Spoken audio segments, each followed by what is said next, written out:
Senhoras e senhores, está começando mais um TreeMindCast por aqui. Hoje teremos um episódio muito especial, como sempre, pois falaremos com a primeira empresa especializada em recrutamento e treinamento de profissionais da área jurídica. Eu falei rápido isso aqui. Ou seja, um assunto extremamente relevante aí que vai atender desde o advogado iniciante, que é o mês de um escritório, né, Bruno? Bacana, com vários advogados, aquele sonho de escritório. E mais importante ainda para aquele escritório que já tem um time de advogados e que precisa estar encontrando dificuldades aí para manter esses caras, né, motivados, para treiná-los, não sabe exatamente o que tem que fazer para conseguir manter, conectar com a cultura, né? Então vamos falar bastante sobre isso hoje. E obviamente para falar de um assunto como esse a gente tem que trazer especialistas aqui, então estamos com o Bruno Nassar, ele é CEO da LexNautas e um advogado que depois de 10 anos atuando em escritório de advocacia. Caraca, com gestão. ele começou com quantos anos, cara? O De cara tem equipes, cara de pois é, piazão, 10 anos advogando. Só Tem com 12. essa carinha, né? Mas ó, o LinkedIn dele tá interessante. Ele bota assim: depois de 10 anos atuando em escritório de advocacia com gestão de equipes, implantação de novas tecnologias e análise de dados, resolveu largar tudo e empreender. É um louco esse cara, hein, velho? Eu não entendo esses caras. E hoje a LexNautas tem mais de 10 mil candidatos no pipeline dos caras, número animal. Então, Bruno, obrigado pela tua presença, seja bem-vindo. Legal, pô, eu que agradeço o convite, enfim.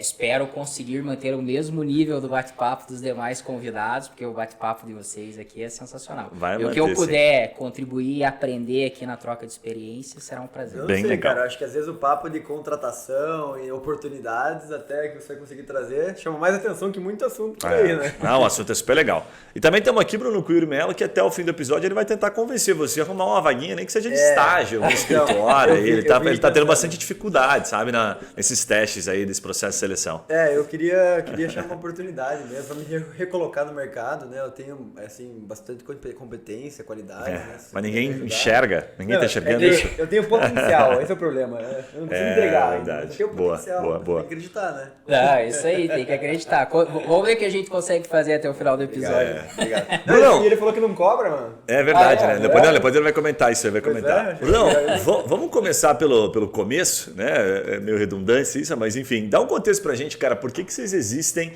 e os diferenciais frente ao processo tradicional que é feito pelos escritórios. Vamos entrar em recrutamento jurídico para a gente entender um pouquinho daquele problema que vocês resolvem. Não, legal. Falar um pouquinho, voltar à minha história, que eu acho que é importante para entender o que motivou a gente trabalhar com a LexNautas, né?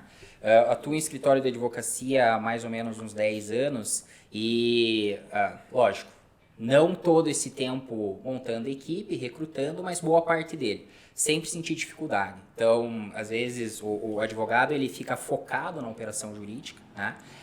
E ele não consegue dedicar muito tempo que é necessário, porque é uma atividade importante, para fazer o recrutamento. Nem sempre o escritório ele tem uma área de RH bem estruturada, né? Às vezes é um RH mais para fazer atividades mais administrativas, ou ainda um RH estratégico, mas que não existe uma estrutura muito robusta para atender as demandas, né? Diga-se de passagem, acho que os escritórios que tem RH, a gente está falando aí, por exemplo, lá na Melo foi ter RH, depois umas 30 pessoas, sei lá, uns 40, 50. Eu nem sei dizer isso, mas é a média, né? É isso aí. Médio, escritório de médio e grande porte, escritórios menores, normalmente vai ter uma recepcionista para ajudar no atendimento, e essa recepcionista pode ajudar em algum processo seletivo para captar os currículos, né? Ou seja, se o cara não se dedicar um pouquinho, né, nesse processo de contratar novas pessoas e tal, ele tá morto, porque ele vai ficar o tempo todo correndo atrás do rabo. Você fica pensando que numa empresa tradicional, que muitas vezes o cara é administrador, que o cara tem formação ali já em administração de empresas, já é uma puta dificuldade contratar bem. Pois é. Imagina um advogado que nunca nem aprendeu a falar com o ser humano, assim. Perfeito. E o cara tá cheio de prazo, né? Sim.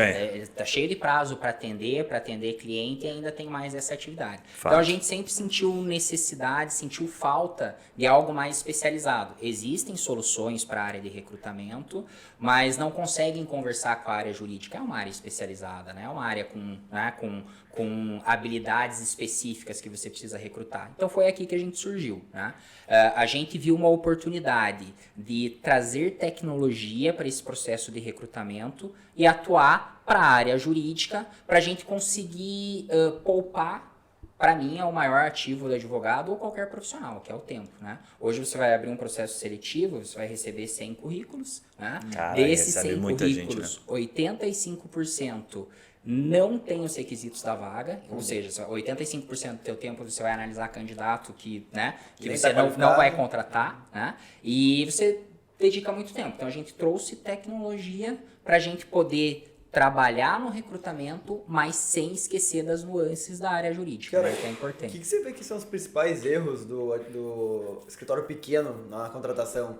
Tipo assim, a entrevista, o que o pessoal não pergunta, o que eles não pensam, o que são os principais erros de quem contrata sem uma ajuda, por exemplo, de um serviço?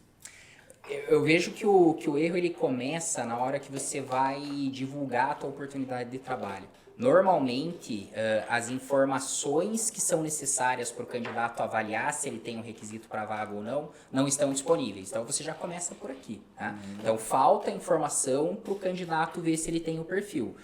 Depois dessa etapa, então, né, divulguei, tive bastante candidato e vou começar a fazer a entrevista, eu acho que é muito importante a análise do perfil do candidato e do fit cultural, né? Que o fit cultural é basicamente esse candidato, né? Ele vai se adaptar ao nosso modelo de negócio, ele vai se adaptar à cultura da empresa. Por exemplo, tem advogados que possuem um perfil, como a gente estava comentando antes aqui do episódio, mais de gestão, né? Então, você tem que entender que ele tem um perfil mais de gestão e você não vai colocar ele para uma atividade mais técnica, né? Então, eu acho que é essa percepção no momento que você está batendo um papo com o candidato. Parece simples, mas não é.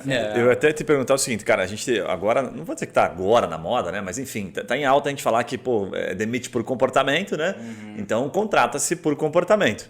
E aí eu pergunto para ti, eu vou jogar essa bomba no colo aí. Como é que vocês identificam um cara que tem um comportamento adequado para fit cultural no processo que vocês fazem lá? O cara faz piadinha, né? Faz protético. Daí não tem erro, né? Existem várias técnicas, né? Que você pode utilizar, desde técnicas bem estabelecidas no mercado, por exemplo, um teste de perfil comportamental que é o DISC, né, em que você vai avaliar o comportamento do candidato, desde bate-papo mais informal, né? Tem um cliente nosso que ele tem o modelo de negócio dele, né, é para advogados mais empreendedores. Então, uma das perguntas que ele faz é entender qual é o objetivo desse cara. Ele gosta do quê, né? Ele se vê feliz executando uma atividade técnica no computador dele ali, né? Sem se comunicar com outras pessoas ou não. Ele gosta do relacionamento, ele gosta de entrar em contato com clientes. Então, são perguntas chaves que você vai fazendo para você tentar entender o perfil desse candidato. Né?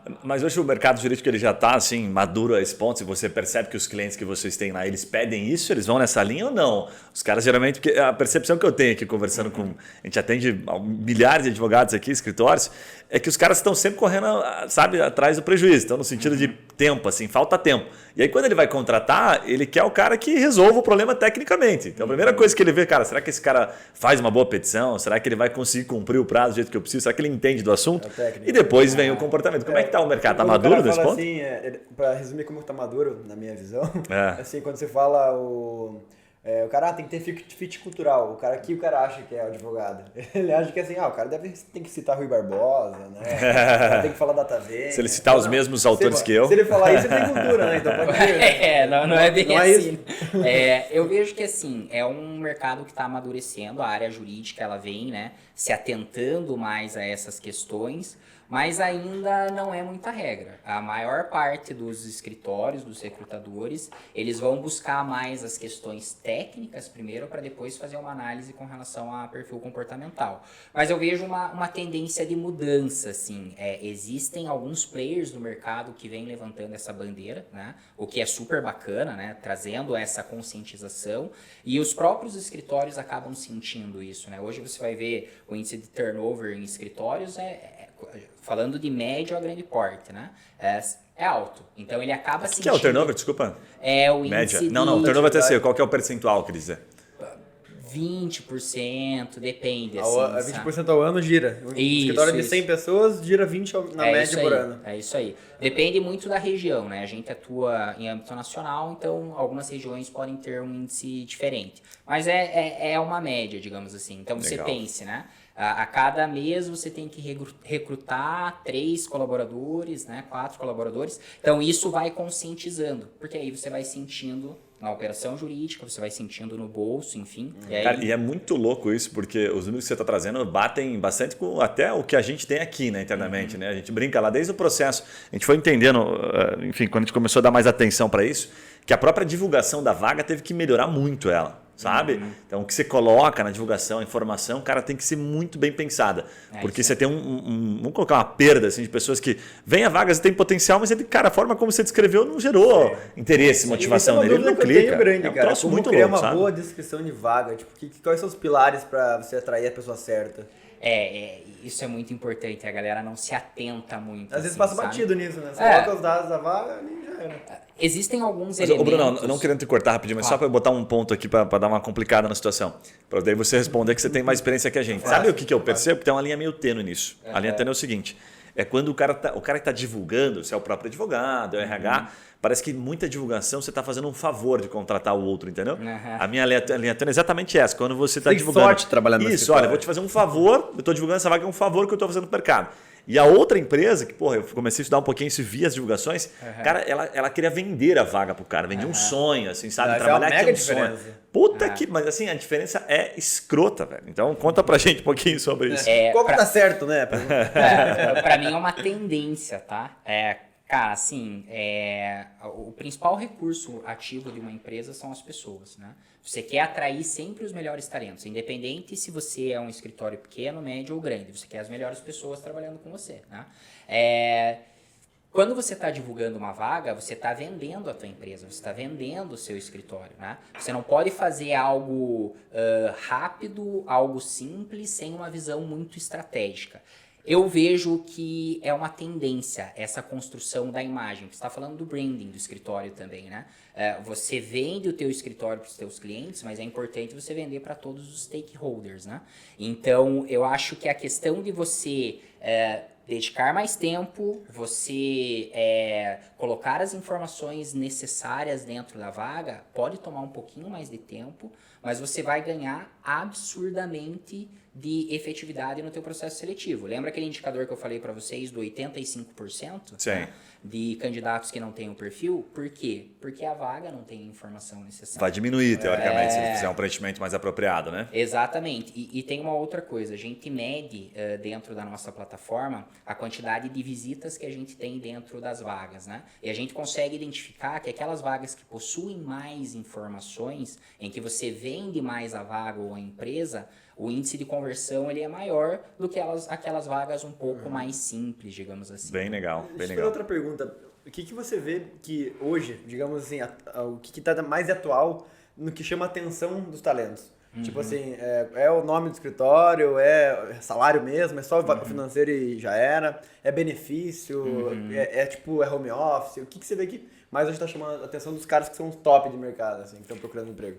Eu acho que varia muito de acordo com o perfil da vaga que você está divulgando, enfim, e o perfil de profissional que você busca, né? Hoje, as vagas home office, elas têm muito mais candidatos do que vagas para trabalhar de forma presencial ou híbrido. Obviamente, né? Se você amplia a quantidade de pessoas que você vai buscar, obviamente que a quantidade é maior. Mas a gente vê que há um interesse muito grande para trabalhar de maneira remota, porque muita gente vinculou isso à qualidade de vida também, né? Liberdade, enfim. Então, se eu fosse destacar um elemento, seria esse, mas é um conjunto de elementos.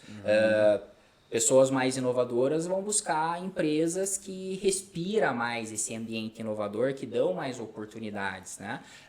Pessoas que têm um perfil um pouco mais clássico, um pouco mais tradicional, é aquele escritório, aquela empresa clássica, tradicional. Então, varia muito de acordo com o perfil. Mas home office é algo que tem chamado muita atenção. Sabe uma curiosidade que eu fiquei aqui? Vocês, como são os intermediários ali, né? Eu acredito que o candidato ele tenha mais liberdade para falar algumas coisas para vocês do que para falar numa entrevista, né? Ele se prepara muito para uma entrevista. O que são os feedbacks que vocês mais recebem? Assim, depois que vocês preparam, o cara ele vai para a empresa, né? Vai lá para o escritório de advocacia e volta com vocês. Vocês chegam a fazer essa... O cara volta traumatizado, né, cara? O que são as coisas mais incomuns? Doutor Guilherme assim? lá, nossa, me escrachou na entrevista. A gente acaba não fazendo esse trabalho posterior da entrevista para entender, né, as dificuldades que ele teve. A gente faz esse mapeamento de forma muito simples anteriormente, né? Tá. O que a gente identifica de maior digamos assim, não reclamação, mas o que mais incomoda o candidato é uma ausência de feedback. Então, isso você não é só na área jurídica, né? Fato, e isso você vê em qualquer área. Então, o que mais incomoda o candidato é isso. E vamos lá, num processo seletivo de 100 candidatos, um vai ser contratado. 99 não serão contratados. E para o recrutador dar feedback para 99 candidatos é um pouco mais complicado. É aqui que a gente tenta ajudar oferecendo tecnologia. Aqui e outros, né? Outros players, enfim. Legal. Então, um dos pontos que eles mais pontuam é isso, que eles gostariam de ter mais feedback com relação a essas entrevistas ou o processo seletivo. Existem mecanismos que a gente, como intermediário, consegue oferecer para o candidato para ele ter essa visão, né? Então, a gente consegue fazer um match entre o currículo dele e a vaga. Então, eu consigo demonstrar essas informações. Questões mais objetivas. Questões mais subjetivas a gente não consegue alcançar. Né? Você acha que é útil mesmo, assim, em regra, dar esse feedback? Porque eu fico me perguntando isso. Eu faço entrevista direto. Tipo, cara, tem coisas desse cara aqui que, puta, se eu falar, ele vai ficar puto comigo. Eu nem conheço, acabei de conhecer o cara, já vou dar um feedback. Parece que às vezes eu vou dar um feedback que é só da minha perspectiva sobre ele, assim. Tipo, você acha que realmente funciona esse feedback? Pra mim funciona. Vai depender muito de como você vai transmitir e muito da pessoa que está recebendo. Tem perfil, tem gente que não gosta de ouvir, né? Mas acho que esse feedback que você estava falando, ele está até um passo, óbvio, mais completo, quanto mais informação, melhor, mas é um passo atrás de dizer assim, cara, você não foi escolhido. Né? Tipo, é o feijão com arroz também, né? Não, mas eles não querem. É esse o feedback mais completo mesmo. Eles querem o feedback mais completo. Por que não? Exatamente. Entendi. Porque assim, eles têm não uma percepção... Caraca, existem dois cenários. Não, mas é óbvio, nós estamos falando de advogado, pô. É que primeiro que advogado não erra, né? Então... existem dois cenários. Então, o cenário número 1 é o candidato, ele acha que ele tinha condições para a vaga. Então, ele quer saber o porquê que ele acreditava muito, né? E do outro lado, ele quer evoluir. Existem pessoas que querem saber aonde, né? Não tiveram uma boa performance para melhorar. Eu vejo assim que é importante o feedback. Você não vai conseguir de forma massificada, né, dar essa informação para todo mundo. A tecnologia ela pode ajudar, mas você tem que ser muito claro e ter muito cuidado como você vai transmitir, porque a forma que ele vai receber pode não ser. Acho que o advogado tem que se preparar para dar esse feedback. Tem que se preparar. Eu já passei por isso aqui de dar feedback e ser muito assertivo, assim, ver que a pessoa se conectou. Aliás, naquele momento pareceu, mas já levei uns atrasos. Já levei um atraso uma vez bem forte, assim, que o cara, me xingou e tal, ficou puto. Mas acho que eu não soube falar. Acho que a regra é a pessoa não querer, cara. Na verdade, eu lembrando assim, teve poucas vezes na vida que eu fiz feedback pra quem eu não contratei. E foi só para pessoas que vieram explicitamente pedir feedback, sabe? Em regra, eu acho que você vai errar mais do que acertar se ficar dando feedback para todo mundo, assim. Sim. Eu acho que a questão do feedback, o candidato que está participando de um processo seletivo, ele também tem que vender a imagem dele. Ele tem que saber, né, se comportar, ele tem que saber apresentar os pontos positivos. O feedback, às vezes, ele vem numa linha de importância, não porque ele ou ela não tinham a habilidade desejada, mas é que na entrevista ou durante o processo seletivo, ele não conseguiu demonstrar aquela habilidade. Então, aqui que eu vejo que é importante. Quem vai receber feedback é difícil, mexe com o emocional, mas se você estiver bem preparado, você vai pegar aquilo como positivo. Útil, cara. Eu acho que o entrevistador ali, acho que ele tem um pouco do feeling, lembrando aqui de alguns processos que a gente acaba fazendo internamente, você sente quando a pessoa te dá essa abertura. Então, acho que o candidato esperto, ele dá essa abertura. Olha, se você puder me passar um feedback, inclusive, das respostas, o cara pode forçar um pouquinho, né? O cara mostra essa abertura, né? E tem uma pergunta que não é sempre que eu uso, mas no final, quando eu gosto do cara, eu sempre faço essa pergunta. Na verdade, não é uma pergunta. No final da entrevista, eu chego assim pra ele e falo, cara, puta, muito legal a tua história, enfim, tuas qualidades aí, mas eu não tenho certeza se você tem o perfil pra vaga. E deixo assim, tipo, aquele silêncio sepulcral assim na mesa. Não tenho certeza. Daí, tipo, tem pessoas que falam, tá, mas por que você não tem certeza? Tipo, o que eu fiz errado? Essa é a pessoa que eu quero comigo, sabe? Vai tentar explorar. Porque a maioria das pessoas falam, tá, putz, pena, né? Sério? A maioria não fala nada. Sim. Ou se ela fala, não, tudo bem. Aplica a regra A pessoa que concorda, a pessoa que não fala nada, pra mim já mostra um perfil ali que ela também é um pouquinho acomodadinha. Mas a pessoa que fala, mas por quê? Me explica. Tipo, pode ser por curiosidade ou pode ser porque a pessoa tem atitude, assim. Mas daí você já tem uma prévia e um feedback aí pra ela. É isso aí. Um ponto que eu acho bem importante destacar, que os recrutadores, em regra geral, eles têm a intenção, né? Nem sempre consegue por conta de tempo, né? Mas, por exemplo, você vai para uma entrevista, tal, você tem 2 ou 3 candidatos, muitos deles tentam dar o feedback mais direcionado, né? Até para privilegiar o tempo que esse candidato teve com relação ao processo seletivo. Então, existe essa preocupação. Nem sempre é possível de se operacionalizar por conta do volume de atividades e volume de trabalho, né? Mas existe essa preocupação. Pô, Bruno, no blog de vocês tem uma matéria super legal sobre plano de carreira, né? Ser crucial para atrair talentos. Cara, conta um pouquinho isso aí que eu achei bem massa, velho. A maioria dos escritórios não tem isso, né? Na advocacia é uma das preocupações.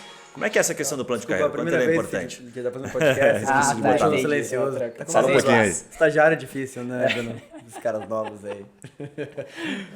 Como é que é a questão do plano de carreira ser né, fundamental aí para atrair novos talentos? O que os escritórios... O que é a diferença do escritório que tem, né? E qual é o impacto disso na hora de o cara realmente se candidatar para uma vaga e até ser efetivado, ser escolhido? A questão do plano de carreira, eu vejo que a importância dele, ele é importante durante o processo seletivo, né? Mas ele vai ser mais importante na jornada desse profissional dentro da empresa e dentro do escritório. É importante, né? Vai atrair candidatos. Eu tenho as minhas dúvidas se o fato de você destacar que você tem um plano de carreira né, vai conseguir maximizar a quantidade de profissionais que vêm interessados na tua oportunidade de trabalho. Mas durante a relação entre esse colaborador e a empresa, ele é super importante. Perspectiva de crescimento, né? Às vezes a gente vê aí profissionais que estão em escritórios ou empresas que acabam optando por outras oportunidades de trabalho por questão financeira e nem seria algo tão expressivo, né? Se ele tem uma visão, né, do caminho que ele vai percorrer dentro da empresa, dentro do escritório, isso dá uma perspectiva para ele de crescimento. Eu acho que é essa a questão. O candidato, a candidata, o profissional, ele tem a perspectiva da onde ele consegue chegar dentro daquela empresa ou escritório e ele pode avaliar se isso está de acordo ou não com as pretensões pessoais e objetivos que ele tem. E o que você diz Bem assim, legal. às vezes nem precisa estar tão, criado um plano de carreira estruturado, com anos, metas, mas você falar mais sobre isso, né? É isso aí. Assim, às vezes tá na cultura, falar aí nos treinamentos, ou o gestor ter isso no papo ali individual, né? Às vezes nem precisa ser um plano, mega estruturado de carreira que contratou uma empresa terceirizada para fazer, né?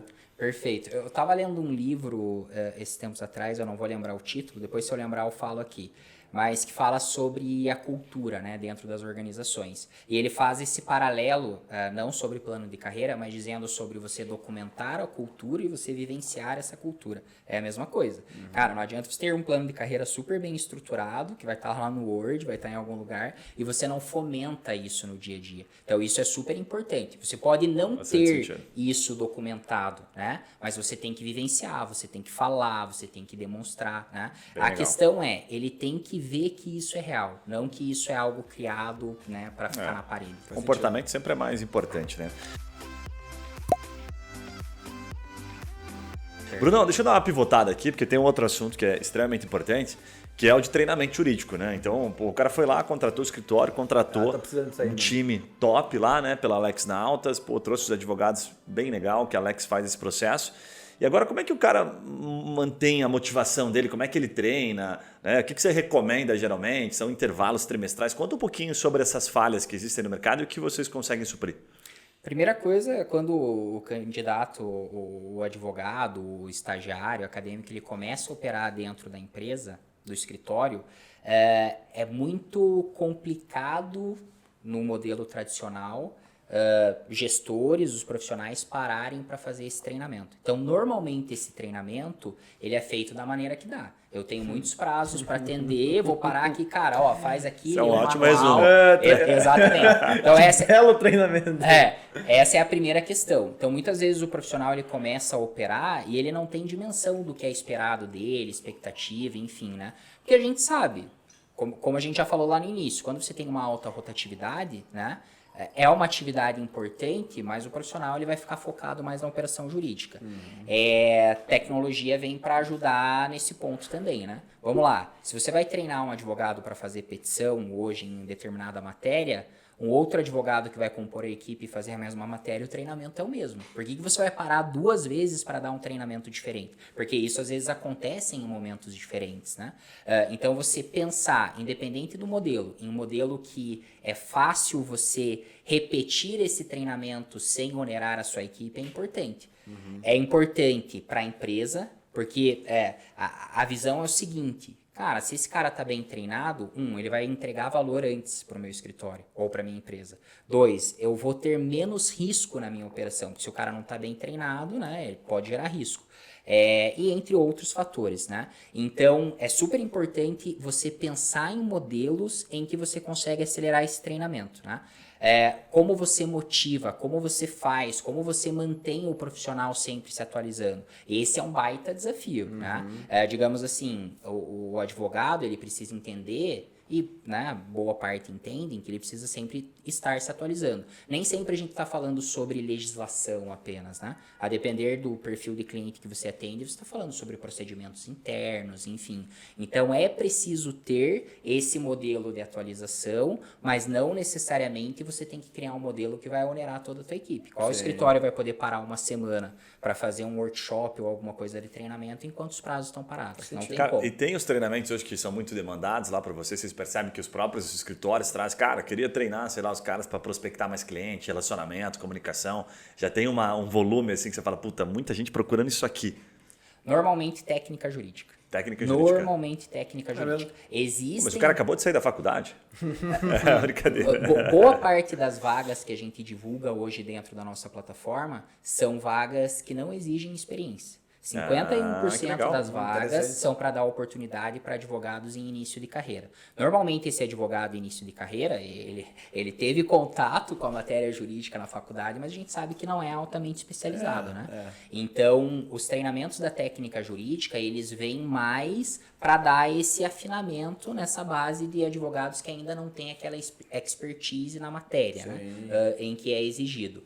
Existem outros tipos de treinamento. Quando a gente fala de escritórios maiores, a gente está falando de treinamentos mais procedimentais. Então, né, escritórios às vezes que têm ferramentas de automação, software de gestão de processos jurídicos. Então, esse tipo de treinamento é requisitado também. Né? Que animal. Cara, você falou bastante de cultura, desde a contratação, agora também para manter o cara.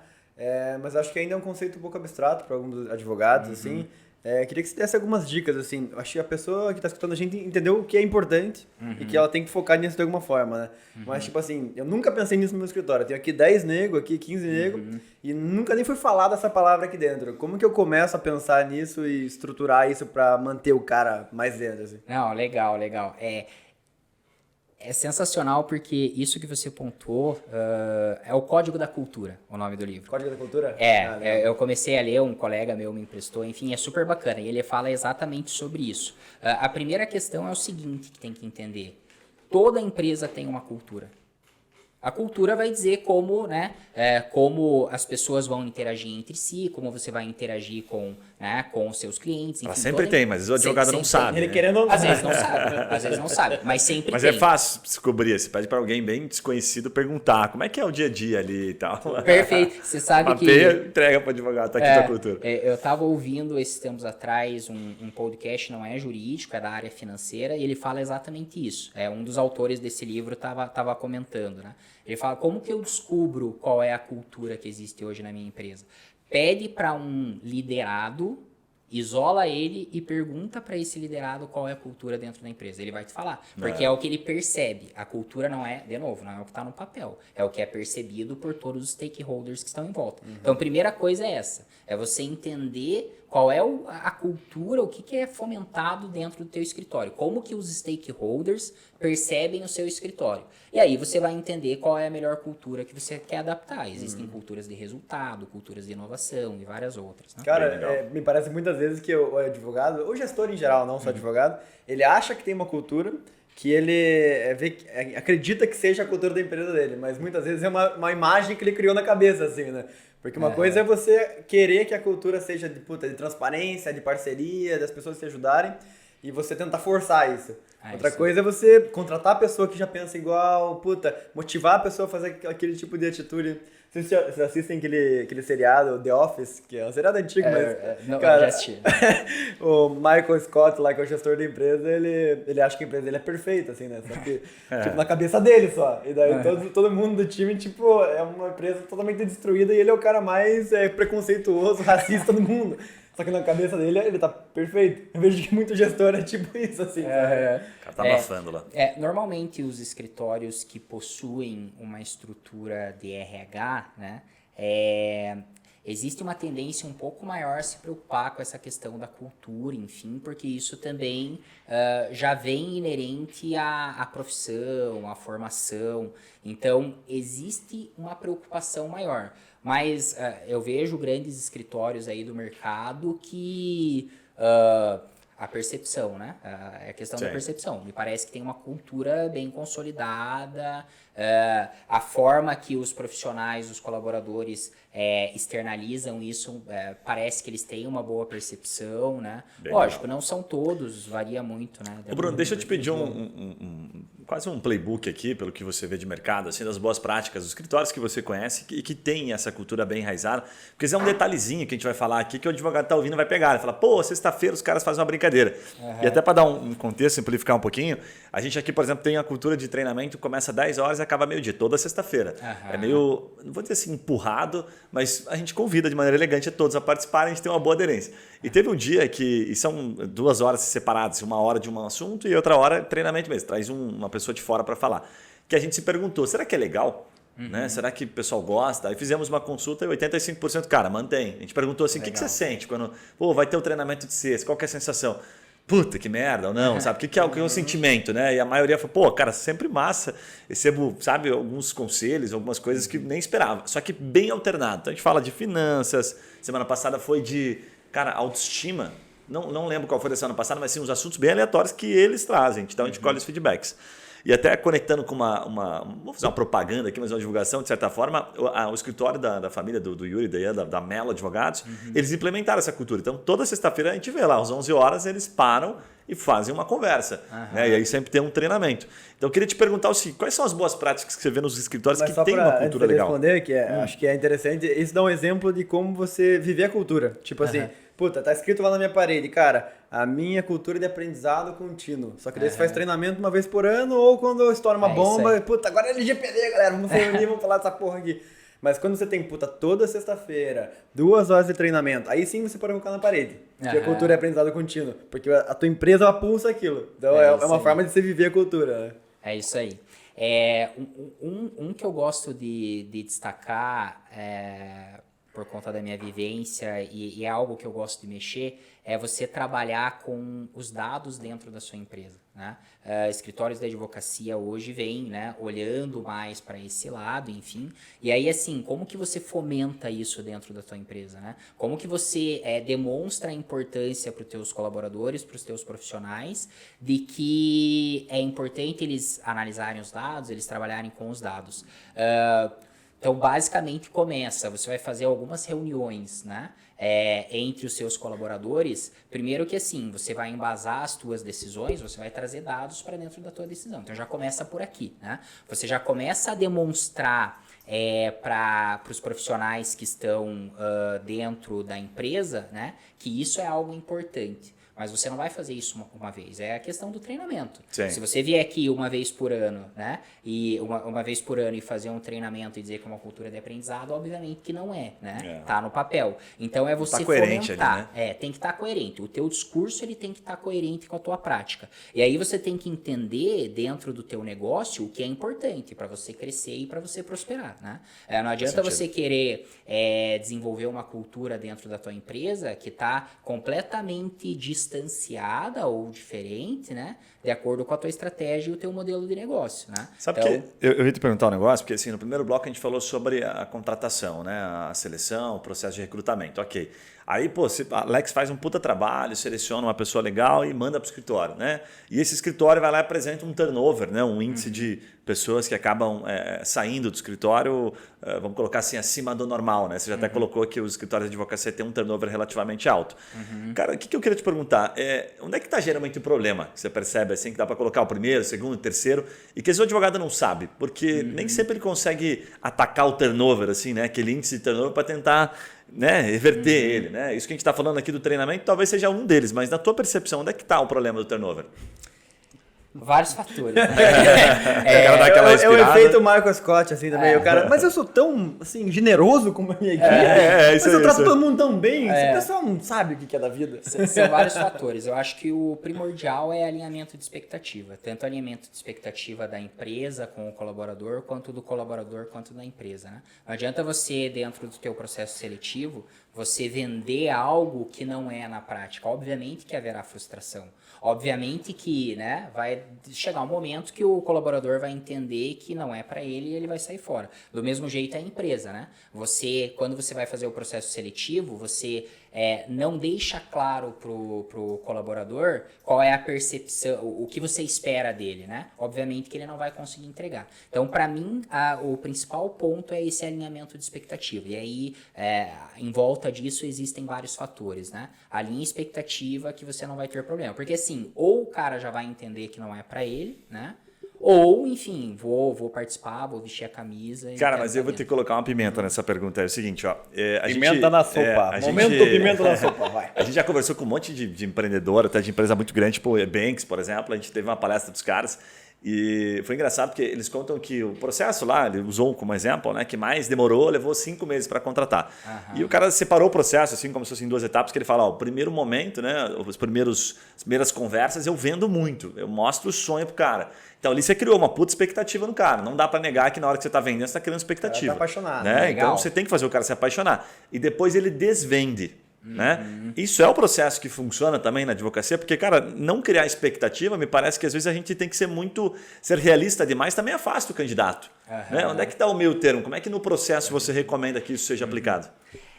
Qualquer negócio você tem pontos positivos e pontos negativos. Essa questão que você comentou, né? Primeiro eu vou vender a minha empresa. Óbvio, você quer atrair, né, a maior parte de candidatos, os talentos para dentro do teu processo seletivo. Então, o primeiro contato que ele vai ter com a empresa, eu vou destacar os principais pontos positivos, eu vou reforçar a minha marca, né? Só que no decorrer do processo seletivo, não que você vai desconstruir, porque assim, de nada adianta você mentir quando você está falando sobre a sua empresa. Você tem que vender, mas aquilo tem que ter um laço. Você quebrou a perna, pessoal.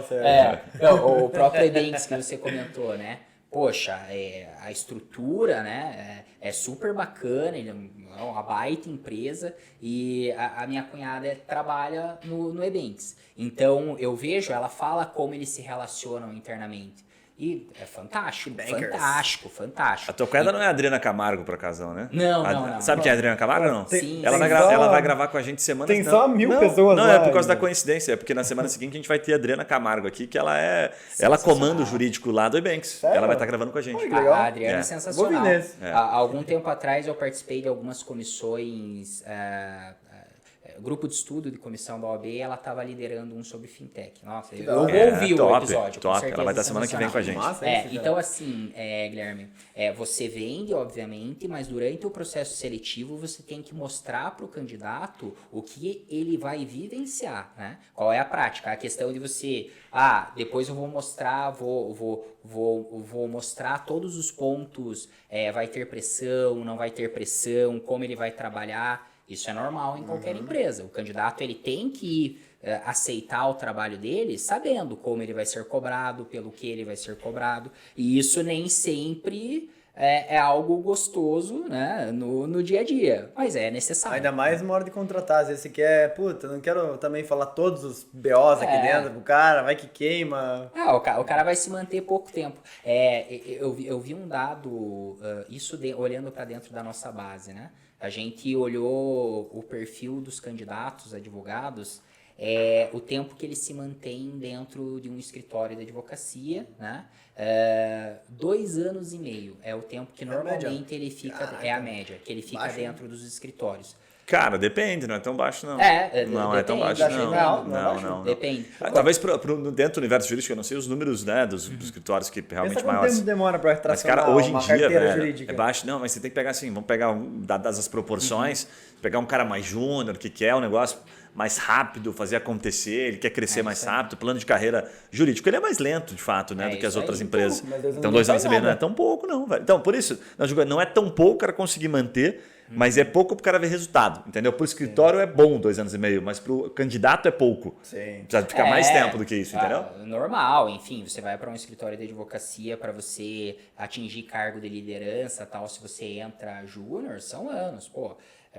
O Kael, que veio aqui, ficou 10 anos e virou sócio do escritório. Super legal, mas assim... Comeu 10 anos de luta. Exatamente. Então, realmente, né? O tempo, ele é... Cara, mas uma coisa que me parece, assim, que quanto mais sênior a vaga, mais você precisa fazer esse formato que você tá falando, que o André Boaventura do Banks falou pra gente lá. Porque pega assim, lá na minha aula de advogado já teve casos de sair caras de grandes bancas para vir trabalhar com a gente. Daí sim, cara, puta, vou tirar um cara do Pinheiro Neto, aqui no nosso caso mais tributário ali, da Martinelli, para vir trabalhar na nossa empresa. Enfim, por que o cara vai sair de lá? Cara, tem que primeiro vender isso. E tem que passar bastante tempo vendendo isso. Tipo, plano de carreira, aqui você tem chance de ser sócio. Cara, daqui tanto tempo a gente vai estar maior que os caras. E depois, sim, você desvender muito também. Porque, cara, não adianta você achar que vai vir aqui, que vai ser mil maravilhas, que você vai ser dono do pedaço, vai ter que ralar, vai ficar 10 anos para começar. Então, me parece que quanto mais sênior e quanto mais você tem que tirar a pessoa de uma ocupação atual, mais você tem que vender a vaga e a empresa. Né? Varia muito de acordo com o perfil, na minha avaliação, né? Obviamente, se você vai contratar um profissional sênior, enfim, um cargo mais de liderança, são outros argumentos que você vai utilizar para você convencer ele para vir para a tua empresa, né? Quando a gente fala de profissionais que estão entrando no mercado, a quantidade é muito maior do que aqueles profissionais especialistas em determinada área. Então, obviamente, que você tem que focar e fazer um trabalho um pouco diferente, né? Mas essa preocupação dos novos talentos que estão iniciando também é super importante com relação a perfil, enfim. Eu vou trazer um dado do escritório Vanzin Penteado aqui, né, de Curitiba. 90% dos sócios hoje iniciaram como estagiário ou início de carreira. Então, depende muito de acordo com a cultura da empresa, né? Você quer formar os profissionais aqui dentro da empresa, do teu escritório, né? Ou você vai normalmente trabalhar com profissionais do mercado? Na minha avaliação, não existe resposta certa, né? Vai de acordo com e assim, o percentual, né, dos caras reforça o plano de carreira. O cara não precisa nem falar muito, 90%... Perfeito. Começou aqui como estágio, então tá aí a oportunidade, precisa falar muita coisa. Tá aí a cultura, né? Tá muito clara. Né? Exato. Vai crescer, olha animal. Aí. Bem legal, bem legal. Brunão, vamos dar uma pivotada aqui para um bloco que eu sei que você domina bastante o assunto e que é um tema que, assim, a gente desconhece muito esse tema, porque até pesquisando informações é meio óbvio qual é o serviço, mas a gente não sabe o tamanho do mercado, se vale a pena, se não vale a pena, em que momentos que o escritório deve contratar. Quer falar sobre correspondente jurídico, né? Primeiro eu queria começar te perguntando o seguinte, você tem os números deste mercado? Como é que é o tamanho deste mercado? Né? O volume de contratação, de intermediação de correspondentes jurídicos? Eu posso dizer de acordo com a nossa realidade ali dentro da empresa, né? Então, hoje a gente trabalha nesse mercado já mais ou menos há uns 8 anos, né? Hoje, dentro da operação, podem girar aí mais ou menos em valores 10 milhões de reais com relação a esse serviço de operação jurídica, né? Então, a gente está falando do quê? A gente está falando de contratação para audiência, a gente está falando para contratação para diligências, enfim, cópias, né?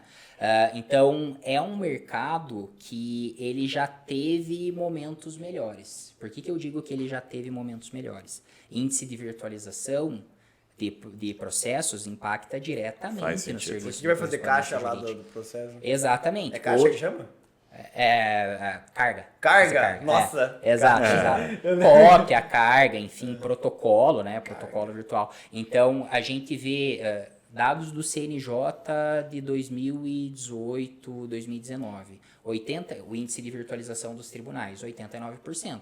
Existem estados que já estão com 100% dos seus processos virtualizados. Outros estados ainda estão mais devagar. O estado de Minas Gerais, por exemplo, que acho que tinha 50%. Saiu até uma decisão recente, salvo engano, agora no começo de 2022, março, né? Vai ser 21. Totalmente... 22. Não, 22 agora vai ser totalmente extinto, né? O processo... Até eu vi quando o cara publicou processo físico, mas ele chama de processo eletrônico. Ele fala de pegar o físico e digitalizar ele. Isso vai ser extinto, não vai mais existir. É fato, né? Sim, durante esses anos, os tribunais, eles recebem metas do CNJ de virtualização. Durante esses anos, existiram diversas iniciativas. Recentemente, em Minas Gerais, teve uma, em que o tribunal ele tinha que pegar os processos físicos que ele tinha e digitalizar. A partir daquele momento, ele passa de forma eletrônica. Já faz algum tempo, para alguns estados, em que você não distribui mais processo físico. Todos eles é distribuído já na modalidade virtual.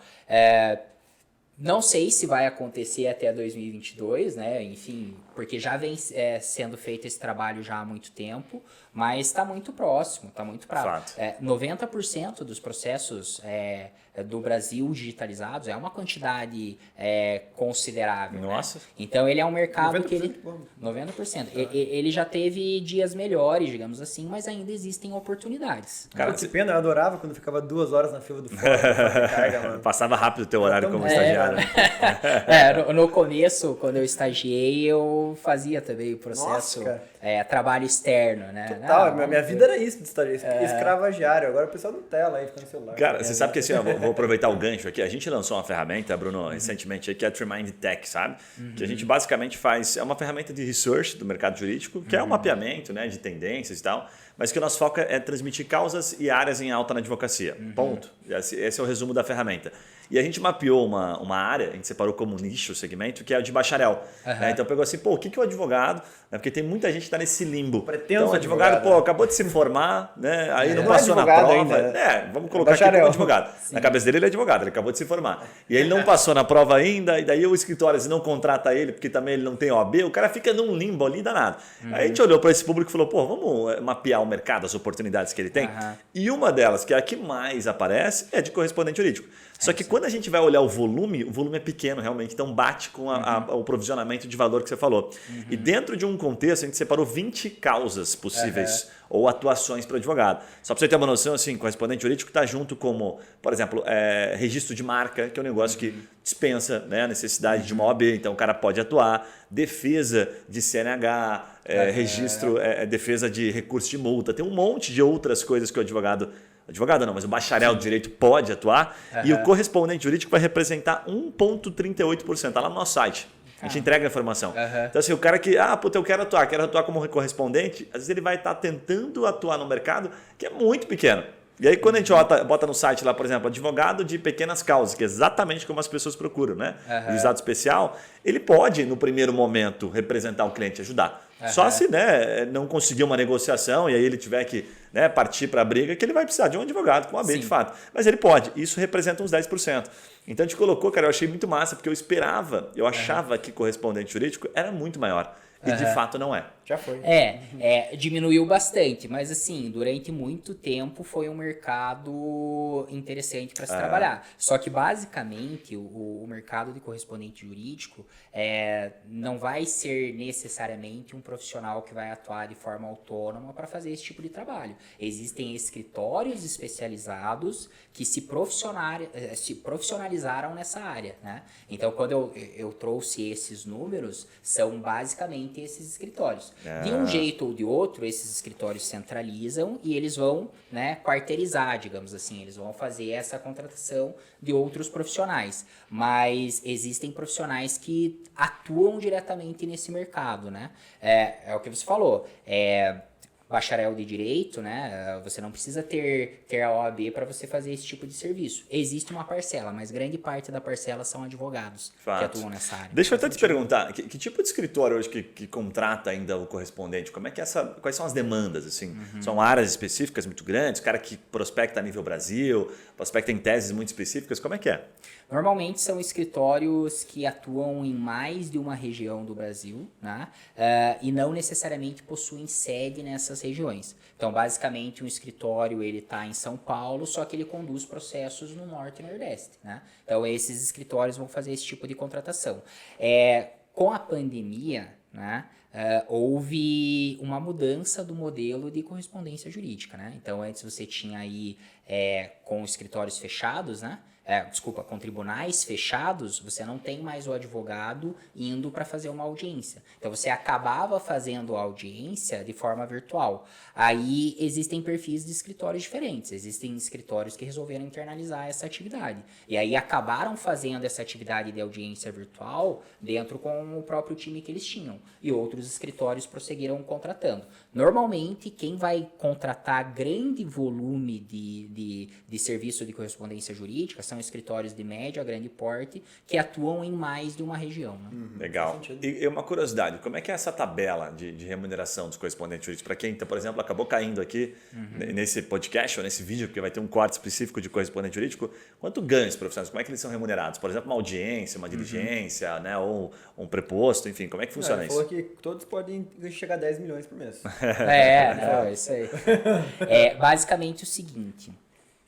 Normalmente é por ato. Né? Existem escritórios, correspondentes jurídicos, que vão fechar pacotes com escritórios que contratam de forma recorrente. Está na tabela da OAB, inclusive, isso ou não? Existem. Do correspondente, Não todas as atividades. Porque a tabela da OAB geralmente é bem salgada, assim, bem inflacionada. Exato. Mas é o mercado que vai regular isso. Na prática, é isso que acontece. Então, você vê aqui, varia muito com relação a perfil de audiência, né?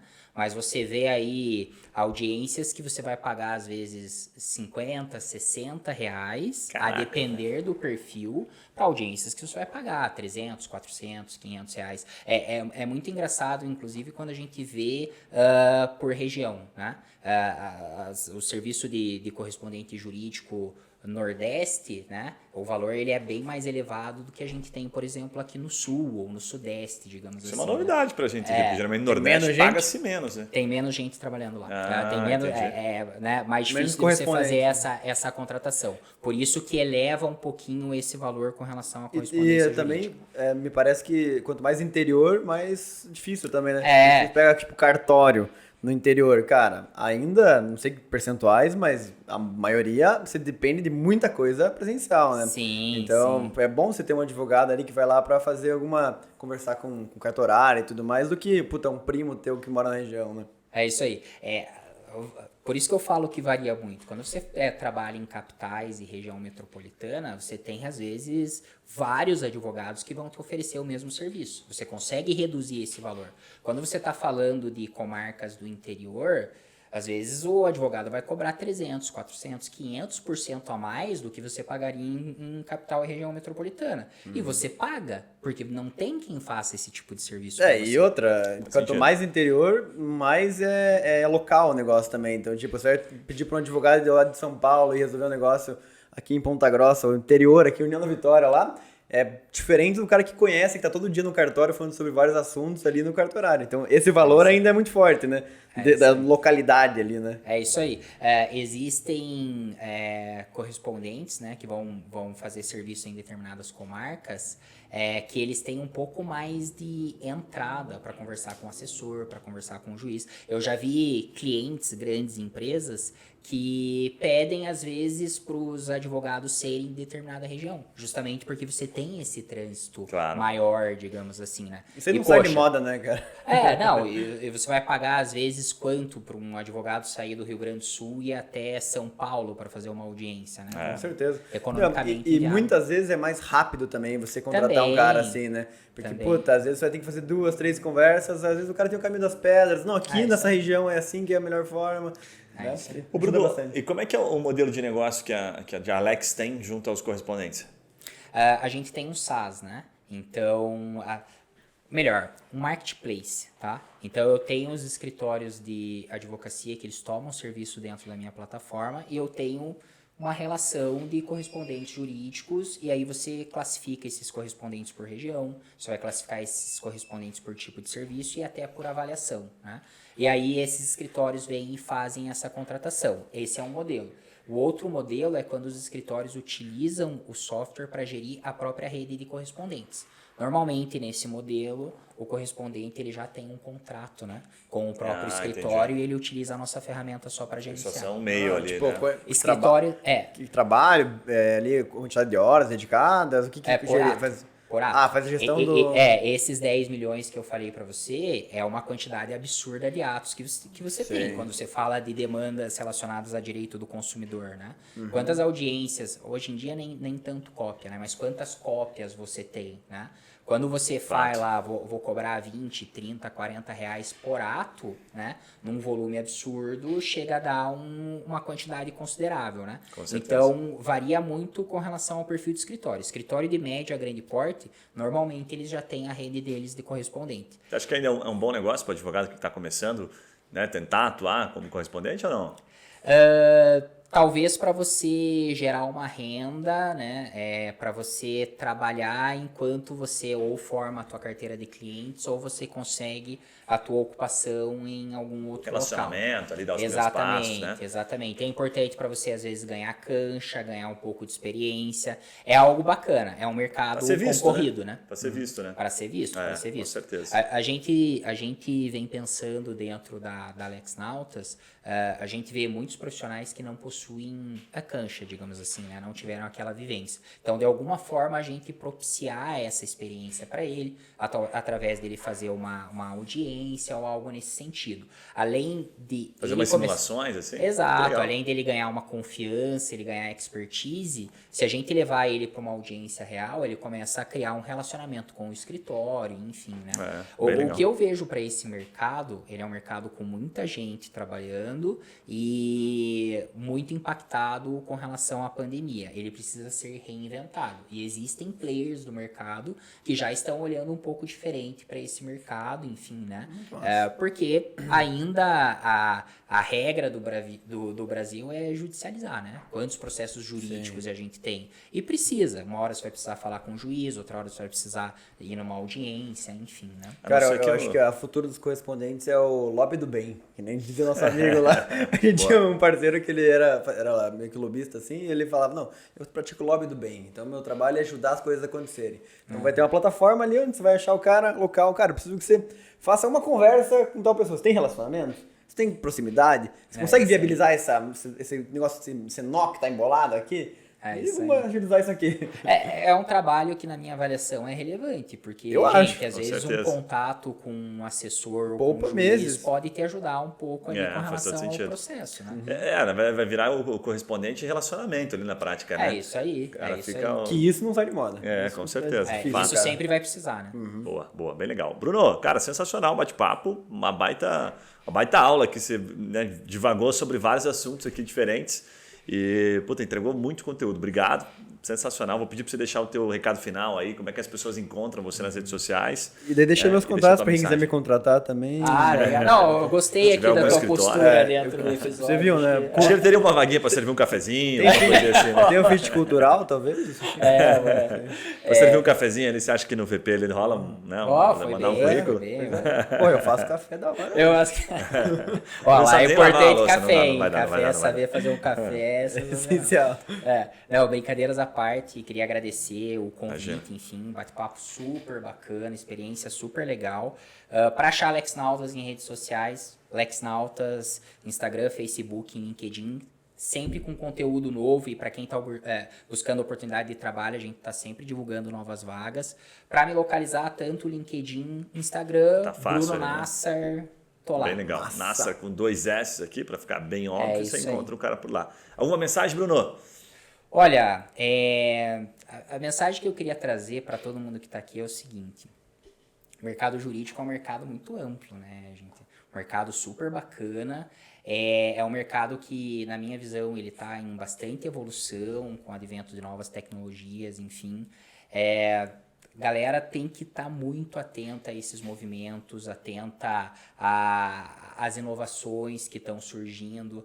Quem tiver atualizado, quem tiver à frente, digamos assim, vai saber explorar as melhores oportunidades. Né? Você sabe que esse dia eu estava ouvindo, para concluir aqui, né, um podcast, o cara fez a seguinte pergunta, ele falou assim, cara, vai dar para alocar, né, literalmente todos esses advogados que estão em formação, cabe todo esse público, né? Considerando que a gente já tem uma galera atuando, será que a gente tem mercado para todos eles? E, cara, isso aí vale um podcast, hein, mano? Porque pois é. Um assunto à parte. Você acha que sim ou não? Modelo tradicional, não. Não, né? Mas eu vejo que existe muito espaço para inovação. Eu vou trazer só um dado bem bacana, que eu estava lendo um artigo esses dias que fala sobre as tecnologias, né? Ele fala sobre gerar novas tecnologias, que no futuro as novas tecnologias não serão geradas por profissionais de tecnologia que sabem programar. Para mim é uma baita oportunidade para a galera que tem um conhecimento jurídico. Quanto espaço de inovação existe dentro da área jurídica que a gente pode trabalhar? Muito. Então eu acho que a galera tem que... modelo tradicional não, mas se você olhar com um pouco mais de carinho para áreas correlatas, existe... Mas daí o advogado vai virar programador, eles já estavam achando que iam dominar o mundo, cara. Imagina agora, advogado e programador. Ele já estava achando que era só relacionamento, agora tem que voltar a trabalhar? Não, aí complica, né, cara? Muito bom. Obrigado, Bruno. Cara, para você que está nos acompanhando até aqui, já sabe esse momento que a gente pede para você se inscrever, depois corre lá nas redes sociais, né? Tanto da Trimind quanto do Bruno, da Alex Nautas aqui, deixa o seu feedback, nos conte se foi positivo, se foi legal, se você conseguiu captar alguma coisa dessa conversa aqui e a gente se vê nos próximos podcasts. Um abraço e valeu! Tchau! Tchau, tchau.